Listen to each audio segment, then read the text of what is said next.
A fórmula que calcula o tempo mínimo para se aposentar mudou. Para conseguir 100% do benefício, é preciso atingir uma pontuação mínima, que é resultado da soma entre idade e tempo de contribuição, mais um valor que depende do ano da aposentadoria.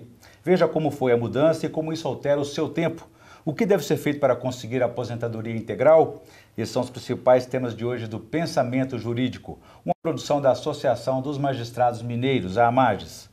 Para falar sobre o assunto, nós vamos conversar com o juiz Jorge Franklin Alves Felipe, especialista em direito previdenciário.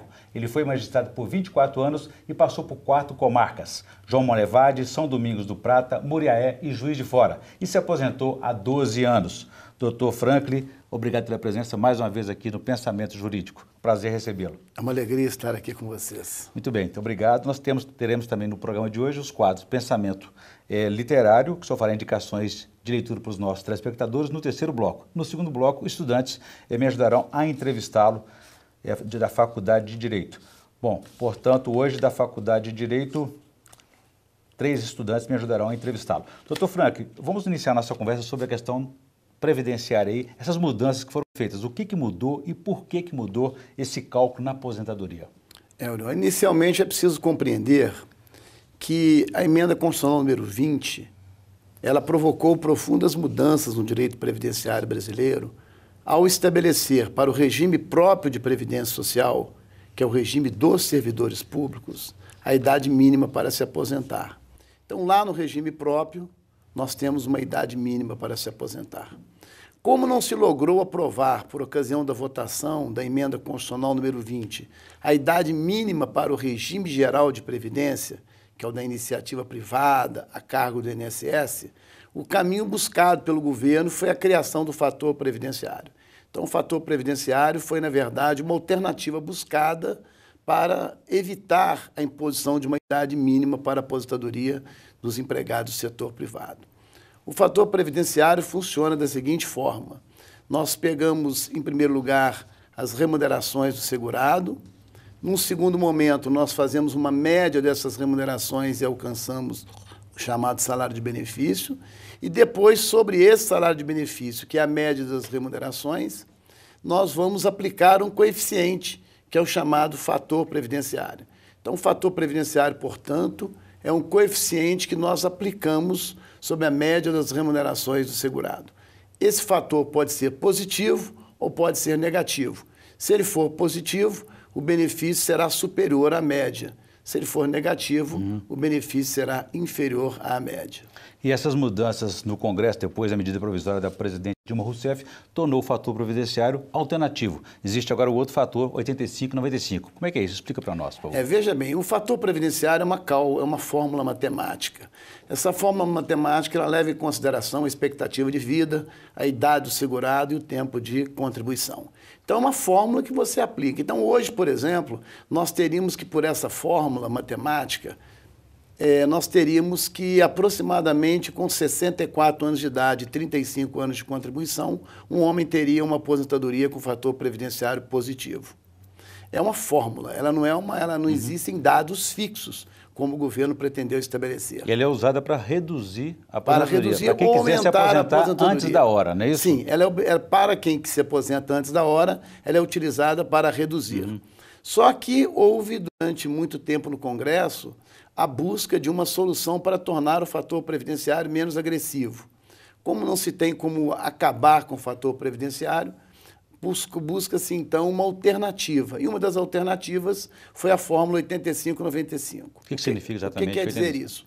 A mulher com 30 anos de contribuição e 55 anos de idade, ela faz 85 pontos. O homem com 35 anos de contribuição e 60 anos de idade faz 95. Isso para este ano, né? Para este ano. Então, essa fórmula foi no sentido de que, alcançado essa pontuação, não se aplicaria o fator previdenciário. Seria integral. Ou seja, o benefício seria integral correspondente a 100% da média das remunerações, ou seja, 100% do salário de benefício. R$ 4.600. R$ 4.600 aproximadamente. Então, esse percentual mínimo é uma fórmula, vamos dizer assim, uma matemática fixa para se permitir a não aplicação do fator previdenciário. E a cada ano ele aumenta um ponto, não é isso? Ou 2 pontos, né? Veja bem, o projeto aprovado pelo Congresso previa que essa regra deveria ser permanente. Exato. Não é? Só que a presidente da República, ela vetou esse dispositivo do projeto aprovado pelo Congresso e baixou a medida provisória, em que esse ano nós teríamos a fórmula 85-95, só que essa fórmula vai sendo acrescida de um ponto percentual a cada ano, até um ponto que, para os homens, por exemplo, nós vamos ter uma fórmula que vai exigir 100 pontos. Ou seja, essa progressividade com relação à expectativa de vida. Essa progressividade é dentro da fórmula fixa, significa dizer que quando chegarmos a 100 pontos, o homem vai ter que ter 35 com 65. Nós teríamos uma regra pior do que a que vigora hoje. Mas tudo isso baseado na expectativa de vida que tende a aumentar. Ou seja, a partir do ano que vem, então, já aumentamos um ponto de contribuição e um ponto também de idade, no caso, né? Exato, não aumenta um ponto apenas. Um ponto apenas. E existe aí, nesse caso, o tempo mínimo de idade ou não? Só a contribuição? Não, o tempo mínimo de idade não, só o tempo mínimo de contribuição, que para as mulheres é 30, para o homem é 35. O homem pode aposentar com menos de 60 anos de idade se tiver, na contabilidade geral, a pontuação do tempo de contribuição mais a idade, chegando a 95. Sim. Se ele tiver um tempo de contribuição mais longo, ele pode ter uma redução na idade. Por exemplo, 38 e 58 anos de idade. Sim, exatamente. Neste ano daria aposentadoria, ele tem que atingir esse ponto percentual. Eu, pessoalmente, não sou a favor dessa fórmula. Eu acho que eles deveriam ter tocado na própria fórmula do fator previdenciário. Porque da forma como feito, aquelas pessoas que estão perto da pontuação mínima, elas têm uma perda muito grande. Okay. Então, eu acho que ao beneficiar o 85-95, nós deveríamos beneficiar também aqueles que se acham próximos dessa fórmula, o que não acontece no caso da medida provisória baixada pela Presidente da República. Ok, doutor, já vou fazer um intervalo, gostaria no próximo bloco que você explicasse um pouco mais para a gente sobre as soluções duradouras que poderiam realmente impactar menos a Previdência e também não prejudicar os trabalhadores. A gente volta em instantes.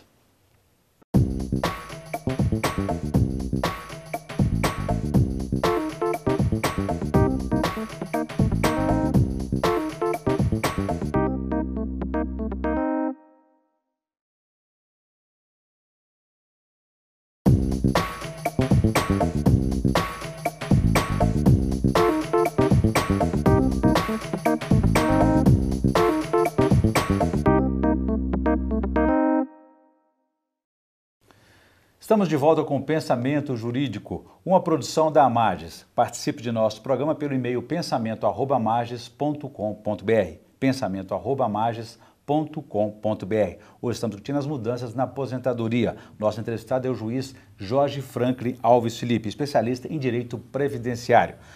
Doutor Jorge, deixei para você uma questão no bloco anterior a respeito de soluções duradouras. É possível estabelecer um mecanismo, uma regra definitiva para que não onere, que não impacte as contas públicas da aposentadoria e da Previdência Social e também não afete os direitos dos trabalhadores?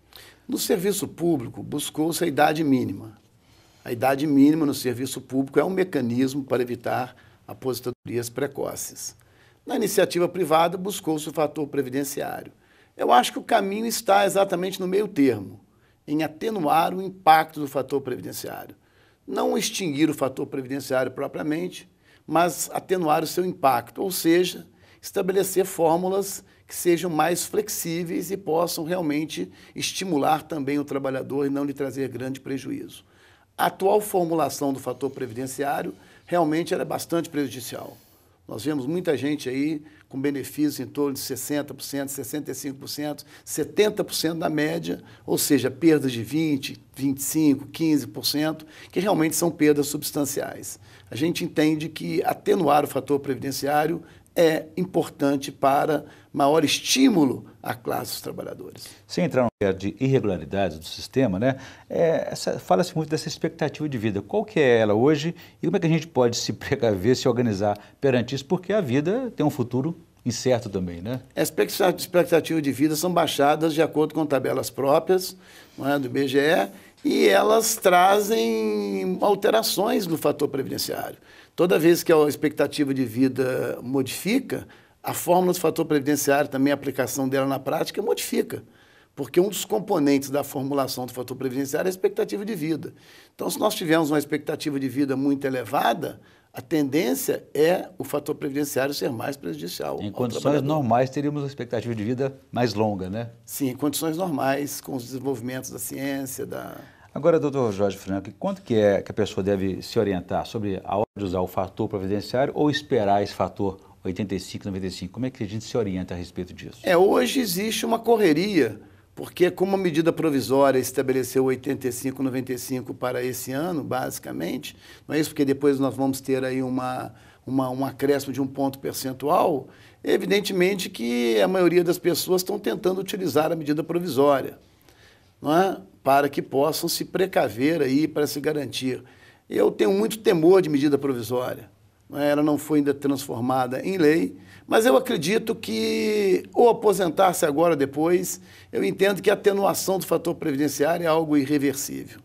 Eu não vejo como haja mais um retrocesso. Não é? Essa medida provisória da Presidente da República, evidentemente, ela vai ter que ser acolhida. Muito bem. Ou então reformulada para melhor. Eu não vejo realmente como se evitar mais o enfrentamento dessa questão. Doutor Jorge, eu vou ampliar o nosso debate convidando agora os estudantes da Faculdade de Direito do Centro Universitário Newton. Por favor, primeira pergunta.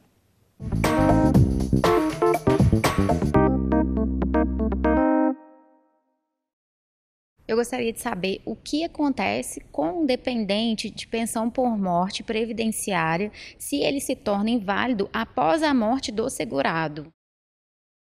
Sabrina, todo o direito previdenciário é inspirado na ideia de que a lei que se aplica à pensão é a lei do momento do óbito. Então, no momento do óbito é que as regras do jogo são ditadas. Então, em princípio, a invalidez deve ser aferida na época e no momento do óbito. Se a invalidez do dependente é posterior ao óbito, em linha de princípio, não há direito ao benefício da pensão previdenciária. O que é a ação regressiva acidentária movida pelo INSS contra o empregador?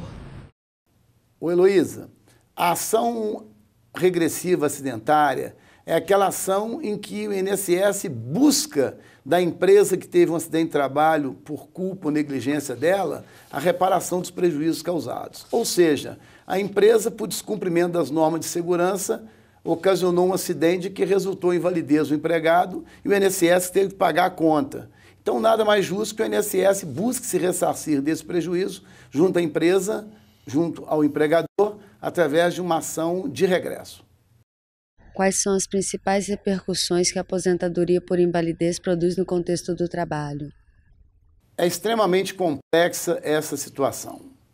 A legislação trabalhista prevê que a aposentadoria por invalidez suspende o contrato de trabalho.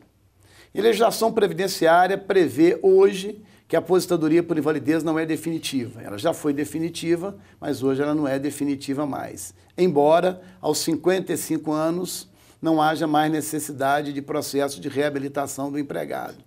Portanto, essa suspensão vai perdurar até quando? Se a aposentadoria por invalidez não é definitiva, a suspensão do contrato de trabalho ficaria sem um termo final.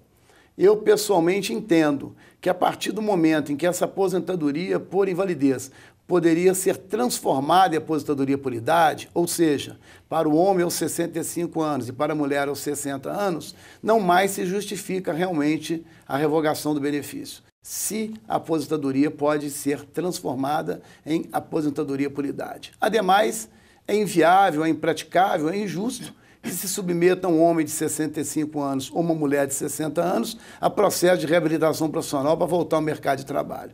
Então, eu entendo que esse pode ser um paradigma para se computar o termo final da suspensão do contrato de trabalho.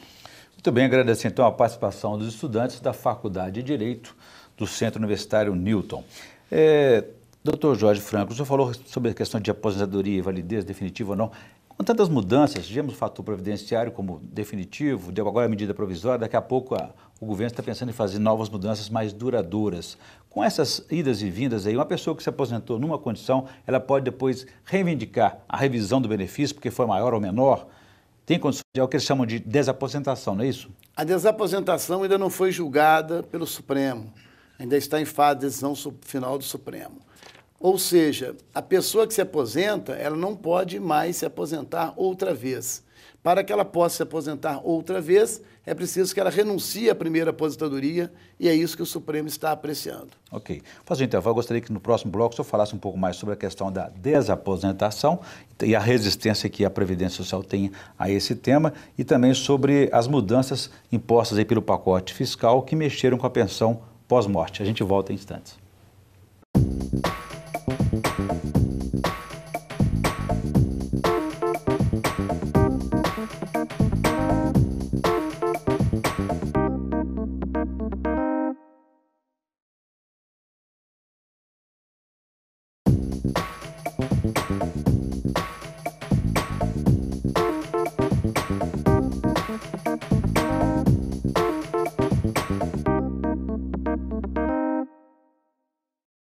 Estamos de volta com o Pensamento Jurídico, uma produção da Mages. Hoje estamos conversando sobre as mudanças na aposentadoria, com o nosso entrevistado, o juiz Jorge Franklin Alves Felipe, especialista em direito previdenciário.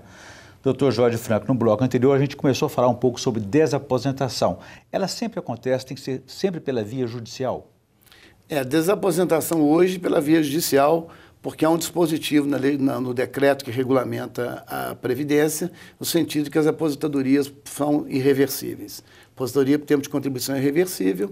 Depois que a pessoa recebeu, levantou o fundo de garantia, depois que teve o direito do reconhecimento da aposentadoria, a aposentadoria se torna irreversível. Então, a busca da desaposentação, hoje, até que o Supremo decida, ela é sempre judicial. Alguém já conseguiu a desaposentação? Porque há uma outra posição do STF, embora não tenha decidido ainda essa especificamente, de que a aposentadoria está associada ao tempo que você pediu, naquele ano que você pediu, quando prevalecia aquelas regras vigentes, não é isso? Veja bem, essa é uma outra questão. É o direito da pessoa se aposentar de acordo com as regras do período em que ele adquiriu o direito ao benefício. Aí, isso existe. Se eu adquiri o direito ao benefício em determinado momento, o fato da legislação posterior vir a me prejudicar não pode me impedir de exercer aquele direito da época do preenchimento dos requisitos. Uhum. E essas novas regras, eu acho que vai incentivar muito essa corrida aos tribunais? Pela desaposentação? Efetivamente, que qualquer decisão do Supremo, a não ser que o governo a acate, não é isso, regulamente, evidentemente, hoje já existem decisões do Superior Tribunal de Justiça a favor da desaposentação. Mas a desaposentação ela não é uma panaceia, não. Existem várias situações, em muitas situações ela não é favorável ao segurado, a questão é bem complexa. Realmente é uma questão que tem que ser examinada por um especialista em cada caso concreto. Muito bem. Agora, o doutor Jorge Franklin, recentemente aí, o governo, para ajustar suas contas, equilibrar as contas públicas neste ano, enfrentar a crise econômica, emitiu um pacote fiscal e que ele mexe com alguns benefícios trabalhistas e previdenciários. Quais foram afetados na área da Previdência? Essa reforma, esse pacote fiscal, na verdade, foi uma mini-reforma previdenciária, em que se alterou profundamente o benefício da pensão previdenciária. A pensão previdenciária, antes, ela era vitalícia, ou seja, a pessoa gozava da pensão o resto da vida. Hoje, a pensão só será vitalícia se o beneficiário da pensão tiver mais de 44 anos de idade. Além disso, antes, a pensão previdenciária independia de carência. A pessoa podia se filiar ao INSS num dia e no dia seguinte já gerava a pensão previdenciária. Hoje, a pensão previdenciária ela exige 18 meses de contribuição e 2 anos de casamento ou união estável, no caso de pensão devida ao cônjuge, companheiro ou companheira. Se não houver esse período de 18 meses de contribuição e 2 anos de casamento ou união estável, a pensão do cônjuge ou companheiro é apenas de 4 meses. Então, foram profundas reformas na legislação previdenciária, que atingem não apenas os segurados do INSS, mas também os servidores públicos. Então, tem muita gente que ainda não se deu conta, a gente está notando que não houve ainda nenhuma regulamentação dessa matéria, da profunda repercussão que a mudança do Instituto da Pensão vai provocar no INSS, no Serviço Público Federal, e, a nosso ver, pode provocar, inclusive, nos regimes próprios de previdência dos estados e municípios, porque há um dispositivo na Lei 9.717 que diz que nenhum órgão de previdência próprio pode conceder benefícios diversos do regime geral de previdência. Isso pode ser contestado na Justiça? Pode e deve ser contestado, mas nós estamos vivendo um momento hoje de uma reforma profunda, cuja extensão vai depender de um exame de constitucionalidade da Lei Federal número 9.717. Ficamos mais concentrados na aposentadoria e esquecemos desses benefícios mais... A pensão, na verdade, foi uma mini-reforma muito mais relevante do que as reformas da aposentadoria. Muito bem, a gente volta ao tema daqui a pouquinho. Gostaria que antes eu fizesse a indicação de leitura para os nossos telespectadores no quadro Pensamento Literário, por favor.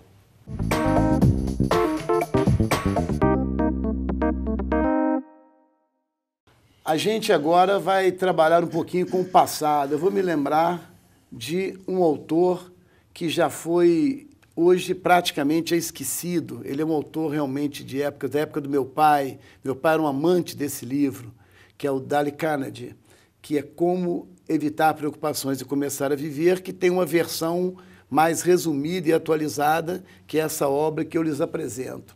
Não existe hoje quem viva sem preocupações, não existe hoje quem viva sem ansiedade, não existe hoje quem viva sem estresse. E é sempre bom ouvir conselho de pessoas maduras que conheceram a experiência de outros que aprenderam a superar essas dificuldades. Daí a indicação literária que eu tomo a liberdade de fazer. Uma boa indicação no momento aí que nós estamos vendo de grande pressão e crise aí no país todo. Ô, doutor Jorge, nessa discussão da Previdência, há muita gente que se pergunta se eu tenho que fazer uma Previdência privada ou só manter a pública. Como é que o senhor aconselha nesse caso? A Previdência Pública para o INSS tem um teto máximo de R$ 4.600 e poucos reais. A Previdência Pública do regime próprio já está também agora com a Previdência Complementar própria, não é verdade? Então, hoje, o servidor público que entra no serviço público hoje, na União e em boa parte dos estados, ele também já está envolvido na Previdência Complementar. Agora, a Previdência Complementar ela é sempre um bom mecanismo quando você consegue conciliar os interesses do imposto de renda com os interesses do investimento. Então, eu sou a favor da Previdência Complementar e, mais uma vez, lembro aqui aos colegas da classe jurídica a importância da JusPrev.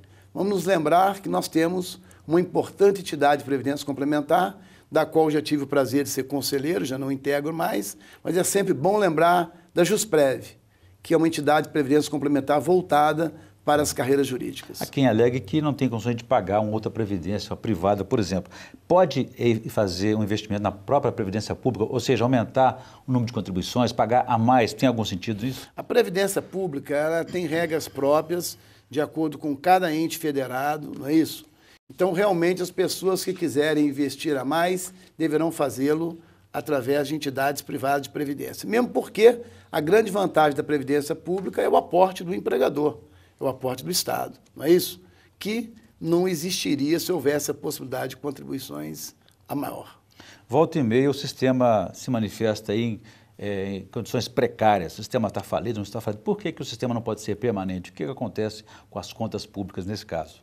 Porque a Previdência foi inspirada num princípio de que nós iríamos criando novos segurados para manter, ou seja, de que uma geração iria sustentar outra geração. Esse conceito de previdência, de que uma geração sustenta outra geração, ele já se superou com o tempo, que é o chamado regime da repartição. Então, hoje, a tendência é o regime da capitalização que funciona na Previdência Complementar ou na Previdência Privada. Ou seja, cada um recebe em benefícios aquilo que verteu em contribuições. Muito bem. Eu conversei aqui com o juiz aposentado Jorge Franklin Alves Felipe e discutimos aí sobre as mudanças no cálculo do tempo mínimo para se aposentar e falamos também sobre as mudanças na pensão pós-morte e outros benefícios previdenciários. Dr. Jorge Franklin, obrigado pela entrevista. Foi um prazer, mais uma vez, recebê-lo aqui no Pensamento Jurídico. É sempre uma alegria estar com vocês. Muito obrigado. Nós que agradecemos e vamos ficar por aqui. Se você quiser participar, escreva para pensamento@marges.com.br. Obrigado e até a próxima.